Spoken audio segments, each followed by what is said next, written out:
반갑습니다. 허브경제TV입니다. 네, 이케입니다. 오늘 주가는 2.5% 한 번 더 은봉이 나와줬고요. 종가는 이때 시가에 걸리죠. 58,500원. 뭐 이거를 일부러 맞추려고 의도를 했는지는 모르겠지만 어쨌든 두 번의 강한 양봉 중에서 두 번째 캔들 이 끝단까지는 지금 다 주가를 밀었습니다.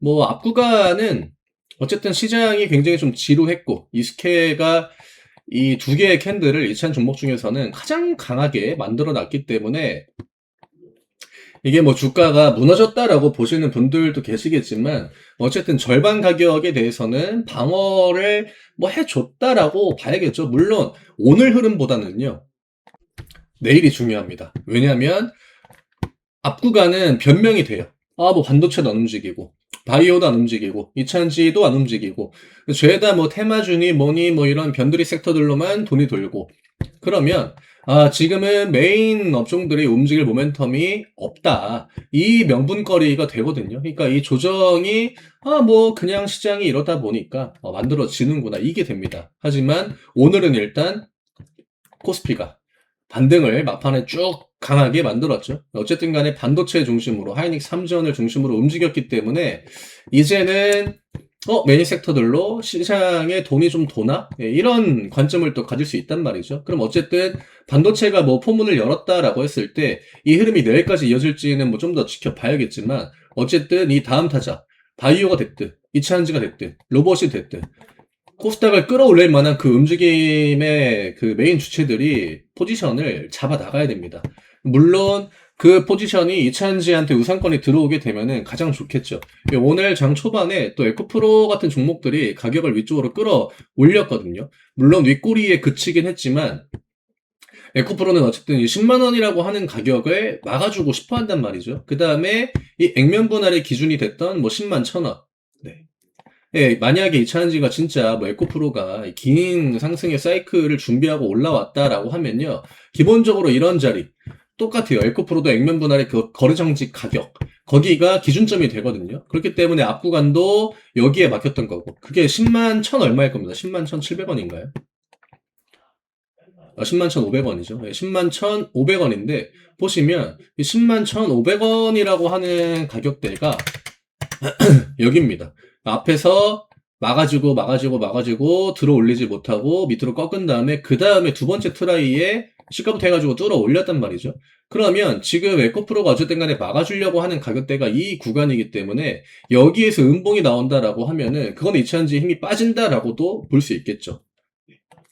지금 이케는 어쨌든 당장에 내가 이슈를 던지지 못하면은 이차전지 쪽의 분위기를 살펴봐야 되는 그런 상황이기 때문에 에코프로 BM도 어쨌든 전고점 부근 지지를 보여주고 있지만 이 가격 방어가 잘 됐다라고 보기는 좀 애매하긴 해요. 수급도 나쁘지는 않아요. 물론 어제 오늘 해가지고 개인 매수가 들어오긴 했지만 뭐 이게 외국인 기관들이 애초에 이차전지를 버렸다라고 보기는 어렵거든요. 이케도 오늘 보시면 기관 쪽은 또 안 움직입니다. 그러니까 지금 이 음봉을 어떤 주체들이 어떤 형태로 패고 있는지 이걸 우리가 볼 필요가 있는데 아직까지는 그렇게 부담이 되는 수준은 아니다라는 거예요. 개인 매수 끽해봤자 뭐 10만 주, 15만 주 내외로 들어왔겠죠. 앞 구간에 3거래일 동안 개인 매도 빠져나갔던 게 100만 주 정도 됩니다. 그러면 얘는 진짜 뭐 끽해봤자 7분의 1 정도, 뭐 비율로 따지면 뭐 10%, 15% 정도 되겠죠. 이 정도는 조정이 아무리 나왔다라고 해도요, 들어 올릴 때 그렇게 큰 부담이 되진 않습니다. 그리고 예전에 이제 이케의 주가를 보면 뭐 이런 자리들, 이런 패턴들 그냥 밑단까지 쭉 밀어놓고 그 다음에 다시 양봉으로 덮어버리는 이런 패턴들도 보여주긴 했거든요. 근데 문제는 이런 캔들이 만들어지려면은 전고체 이슈가 좀 붙어줘야 됩니다. 근데 요즘에 전기차 관련해가지고 계속 안 좋은 이야기가 나오다 보니까 지금 이차전지의 주가를 끌어올리는 거는 어쨌든 간에 ESS 모멘텀이 대부분이었죠. 걔가 실적을 지금 먼저 올려주다 보니까. 그리고 전고체 같은 경우에는 전기차가 안 팔린다? 그러면 더더욱 기업들이 전고체에 매달릴 수밖에 없는 그런 상황이에요. 게임 체인저를 누가 선점을 하냐. 근데 요즘에 전고체 이야기가 굉장히 좀 잠잠하죠. 근데 우리가 매번 그랬지만 전고체 이슈는 어차피 주기적으로 시장에 나옵니다. 왜냐? 계속적으로 지금 뭐 과거부터 그냥 주기적으로 지금 R&D가 어느 정도 됐다. 그 다음에 뭐 예전에 뭐 이스케 해가지고 데모플랜트, 그것도 뭐 거의 한 2년 됐죠. 그 다음에 이제 마더플랜트 넘어오고. 그러니까 구체적인 이야기, 기사가 안 나온다 뿐이지, 전고체에 대한 이야기는 언제든지 나와줄 수 있단 말이죠. 중요한 건 타이밍이에요. 그 기사가 언제쯤 나와줄 것인가. 그리고 우리가 이제 추석 때도 제가 이야기를 드렸지만, 연휴 때 해가지고 제가 그 모멘텀을 집중적으로 설명해 드렸던 거 기억하시죠? 그때 제가 이제 가장 중요하다라고 이야기를 드렸던 게 어쨌든 간에 이 황화리튬을 결국에 기업들 입장에서는 경쟁이 붙을 수밖에 없는 포지션이기 때문에 리튬 같은 경우에는 경쟁 안 해도 돼요. 리튬은 그냥 어디에서 받아도 됩니다. 뭐 중국만 아니면 오케이겠죠. 근데 황화리튬 같은 경우에는 지금 순도가 좀 괜찮은 그런 황화리튬을 만들 수 있는 기업 자체가 굉장히 제한적이기 때문에 제가 중장기 관점으로 볼 때 이 공급 계약, 황화리튬을 우선적으로 먼저 계약하려고 하는 그 주체, 그런 공실이 나와줄 때 이케는 진짜 강한 힘이 나올 거다라고 설명을 드렸는데 뭐 그거는 아직 언제 나올지는 모르는 거고. 네. 그러니까 그런 자극적인 이슈들이 뒷구간에 붙어준다라고 하면요, 이 스캔은 앞구간에 보여줬던 탄력보다도 더 좋은 탄력을 언제든지 보여줄 수 있는 기업이다, 이 이야기를 드리는 겁니다. 예, 시장이야 뭐 나만 지루합니까? 다 지루하죠. 내가 지금 당장 뭐 무슨 고속 해가지고 뭐 그런 테마주, 뭐 정치 테마주 이런 거 건드릴 게 아니다라고 하면요, 이번 주, 지난주 굉장히 지루해요. 그리고 지루한 것뿐만이 아니라 야금야금 밀립니다. 이 사람 미치죠. 아, 테마주 해야 되나? 테마주는 진짜 아닌 것 같은데.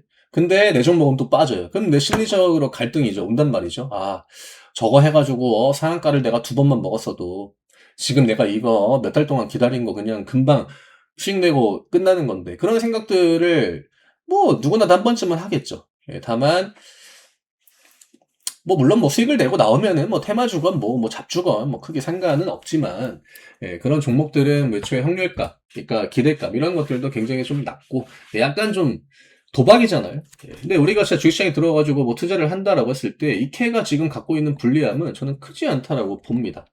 네. 그래서 오늘 반도체를 중심으로 이제 막판에 코스피를 우선적으로 좀 끌어올려 주긴 했지만, 이거에 대해서 박자를 맞춰갈 수 있는 이제 코스닥의 섹터, 그게 이제 2차전지 픽이 된다라고 하면은 이케는 뭐 이제는 6만 원 위로 다시 또 올라가고 반등을 편하게 좀 보여주지 않을까라고 봅니다만, 일단 양봉, 그냥 좀 긍정적인 시나리오가 나온다라고 하면은 다시 한번 6만 4천 원 트라이가 좀 나와주겠죠. 애초에 6만 3천 원을 막아주려고 했고, 그 다음에 이제 시장이 한번 크게 밀리면서 이 음봉이 나온 거기 때문에 뭐 오늘 음봉이 뭐 크게 영향가가 없다라고 저는 보고 있고, 지금 외국인들만 그냥 들락날락하면서 음봉을 만들고 있는 거거든요. 이런 것들은 크게 의미가 없잖아요. 우리가 수급적으로도 뭐 데이터의 가치가 있을 때 데이터다라고 하는 거지. 그냥 무작위성으로 숫자가 찍히고 음봉 나오니까 3만 주, 2만 주 매도 나오는 거, 이런 것들은 방향성에는 크게 영향을 미치지 못하거든요. 그래서 저는 이제 오늘보다는 확실히 내일이 좀 중요하지 않을까. 오늘 반도체가 움직이지 않았다라고 하면은 뭐 내일도 그냥 잘 버티면 그만이다라고 이야기를 드리겠지만, 어쨌든 코스피가 움직임을 가져갔기 때문에 이 흐름이 지수 반등으로 이어진다라고 하면 그때는 내일이랑 내일 모레 중에 이차전지가 한 번 정도는 좀 반응을 해줘야 되지 않을까. 그리고 그때 맞춰가지고 이케도 주가를 6만 원 위쪽으로 좀 끌어올린다라고 하면은, 그러면은 좀 상대적으로 편안하게 봐도 될 것 같고요. 내일도 만약에 시장이 흔들려가지고 또 밑으로 빠진다? 예, 그러면은 그거는 이케뿐만의 문제가 아니라 그냥 시장 전체적인 문제가 되는 겁니다. 물론 외국인 기관들이 개인 투자자들의 심리를 어디까지 밀어 제낄지는 뭐 좀 더 지켜봐야겠지만, 뭐 이 정도로 좀 압박을 줬다라고 하면 이게 금리 인하 사이클이잖아요. 어차피 금리 인하 사이클은 기본적으로 우상향이 뭐 코로나 때도 마찬가지였지만 유동성이 공급되는 시장은 추세를 그렇게 막 극단적으로 깨진 않는단 말이죠. 그 관점으로 볼 때는 뭐 시장이 중장기적으로 위를 보고 있다. 그러면 적당히 진짜 여기는 안 되겠다 하고 하는 그런 가격들을 데미지를 주면요, 대체적으로 그 가격 부근에서 반등이 또 나오니까 우리는 이제 그런 쪽에 조금 더 포커스를 두고 봐야겠죠. 예. 지켜주는 걸로 끝나지 않아요. 그러니까 만약에 지지라인이 뭐 6만 원이다라고 하면은 6만 원을 찍고 반등 나온다? 이건 너무 뻔하죠. 대부분은 개인 투자자를 털어먹기 위한 목적이 있다라고 하면요, 액션을 줘가지고 이 가격을 깹니다. 그 다음에 반등을 주긴 해요. 그럼 이케도 전날까지는 여차여차 어쨌든 간에 종가가 6만 원을 지켰단 말이죠. 근데 오늘 시가 띄우고 6만 원을 밀었기 때문에 이거는 개인 투자자분들한테는 좀 압박이에요. 그리고 6만 원대에 들어왔던 분들한테는 6만 원 깨는 게 굉장히 공포거든요. 왜냐면 전날이 마지노선이라고 봤을 거기 때문에. 근데 이렇게 뭐 이게 의도적일지 아닐지는 모르겠지만 이렇게 가격을 깨는 움직임이 나오게 되면은 오히려 심리를 더 우려감을 키워나갈 게 아니라 저는 보통 반전이 된다라고 보기 때문에 일단 내일 양봉 유무 체크하시고 그다음에 양봉이 나올 때 기관 애들이 연기금 투신 뭐 보험 이런 애들이 다시금 매수로 돌아선다라고 하면 지금 매도까지는 아니에요. 그냥 아무것도 안 하는 포지션에 가깝습니다. 방치죠. 근데 여기에서 조금씩 다시 관여를 해가지고 주가를 끌어올린다라고 하면 결국 이 앞에 이 두 개의 캔들을 만들었던 거는 외국인 기관이기 때문에 우리한테는 얘네 포지션이 중요합니다.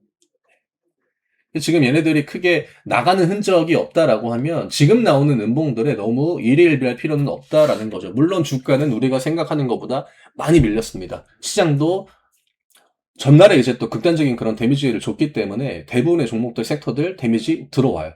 지지라인 깬 종목들 많아요.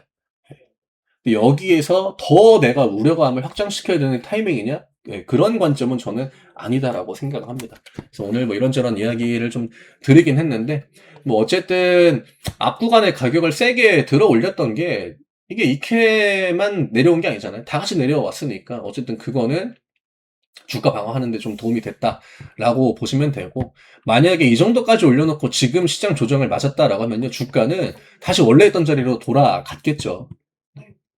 저는 이게 나오면 안 되기 때문에 이렇게 가격을 끌어올린 게 굉장히 긍정적이다라고 봤던 거고, 6거래일, 7거래일 밀렸네 해도요, 전고점 부근입니다. 언제든지, 반전은 나와줄 수 있는 포지션이다로 정리를 해드리면 될 것 같아요. 오늘 이 정도로 정리 드리고, 저희 25년 마지막 이벤트가 또 내일부터 시작이 됩니다. 네, 이게 랠리는 쉽게 끝날 랠리가 아니죠. 이런 이케를 통해서 얘가 왜 지금 여기서 이틀 동안 힘을 줬을까? 그러면 우리는 26년까지도 기대감을 이어갈 수도 있지 않을까? 이 생각을 할 수 있거든요. 그러니까 이런저런 힌트들이 지금 위를 또 보고 있기 때문에 아직도 내가 시장에 좀 소외되어 있다라고 하시는 분들은 아래쪽에 얼리버드 혜택을 또 오늘까지 드립니다. 링크 누르시고 편하게 문의 주셔가지고 26년 같이 한번 좀 준비를 해보시면 좋을 것 같아요. 저는 내일 다시 또 인사드리겠습니다. 감사합니다.